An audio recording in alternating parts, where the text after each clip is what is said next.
The first, digital assistants are going into everything, right?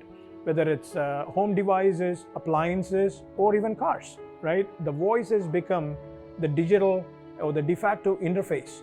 So we start more voice activated commands for getting information.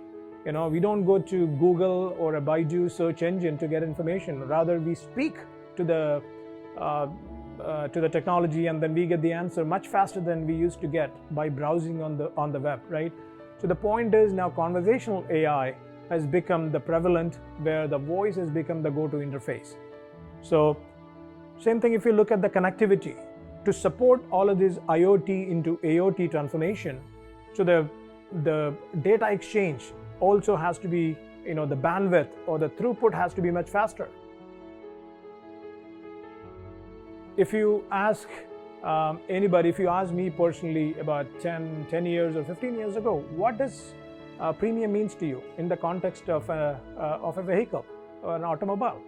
Well, people used to say that beautiful leather interior, seats, chrome-plated alloy wheels, and the knobs, etc. No longer that is true. So the time has become the new premium when you are looking for buying a car, right? Space has become the new utility, or the new luxury rather, right? It's, it needs to come up with a very, very flexible, and the flexibility becomes a utility. So it's mainly the user-centric design thinking is what it is needed for driving the auto industry into a much more fast-paced, innovative landscape. How should we look at architecting this vehicle as a supercomputer model? So what does that truly mean, right? I call it as digital car 3.0.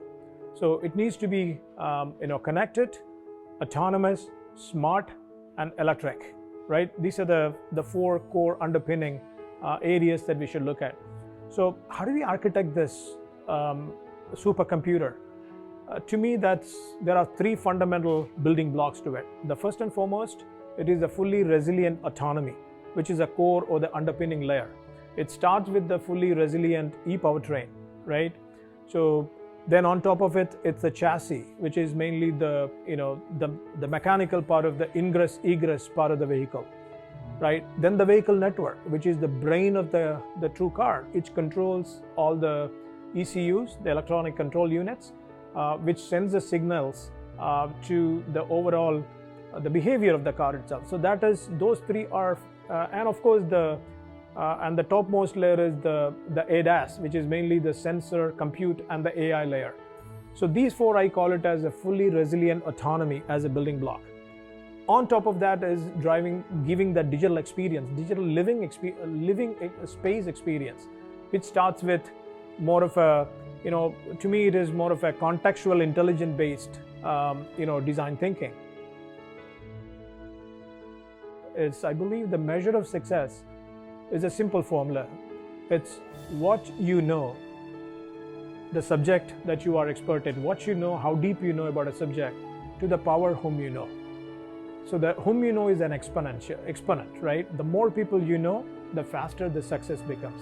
So build and expand your professional network every single day, so you will go places.